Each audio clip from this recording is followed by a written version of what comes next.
তুই জানিস, আমি এসব ভূতের গল্পে বিশ্বাস করতাম না কখনো, কিন্তু এই রাতটার পর সব বদলে গেছে। কি হয়েছিল বলতো? তোর গলার আওয়াজই বদলে গেছে। ঘটনাটা 2022 সালের। আমি তখন নতুন একটা ফ্ল্যাটে উঠেছি। জায়গাটা একটু নিরিবিলি, পুরনো বিল্ডিং। প্রথম কয়েকদিন সব ঠিকই ছিল। তারপর একদিন ঠিক রাত 3টে আমার ফোনে একটা কল আসে, আননোন নাম্বার।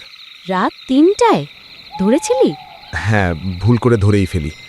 ওপাশে কেউ কথা বলছিল না, শুধু খুব হালকা শ্বাস নেওয়ার শব্দ। মানে কেউ নিঃশ্বাস নিচ্ছিল?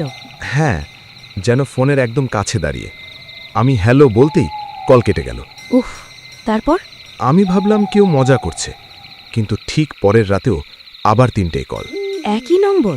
না, নম্বরটা আলাদা ছিল, কিন্তু একই জিনিস, নিঃশ্বাসের শব্দ। তুই পুলিশে বললি না? ভাবছিলাম বলবো, কিন্তু তৃতীয় রাতটা। কি হলো বল। সেদিন ফোন ধরার পর নিঃশ্বাসের শব্দটা হঠাৎ বন্ধ হয়ে যায়। তারপর একটা মেয়ের কণ্ঠস্বর। কি বলছিল? সে বলল, তুমি আমার ঘরে কেন থাকছো? কি?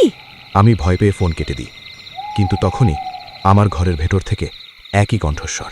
মানে ফোনের বাইরে? হ্যাঁ, একদম আমার পেছন থেকে, তুমি আমার জায়গায় কেন ঘুমাচ্ছ? তারপর তুই কি করলি? আমি ঘুরে দেখি কেউ নেই, কিন্তু আয়নায় কাপা গলায়। আয়নায় আমি একা ছিলাম না। না না থাম। ওখানে একটা মেয়েকে দেখলাম, সাদা কাপড়, চুল মুখ ঢেকে রেখেছে, আর সে আমার দিকেই তাকিয়েছিল। তারপর? পরদিন সকালে আমি ফ্ল্যাট ছেড়ে দিই।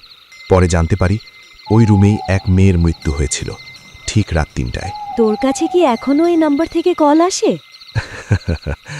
না, আর আসে না। তাহলে তুই এত ভয় পাচ্ছিস কেন এখনো? কারণ আমার নতুন বাসাতেও গতকাল ঠিক রাত 3টে ফোনটা আবার বেজে উঠেছিল।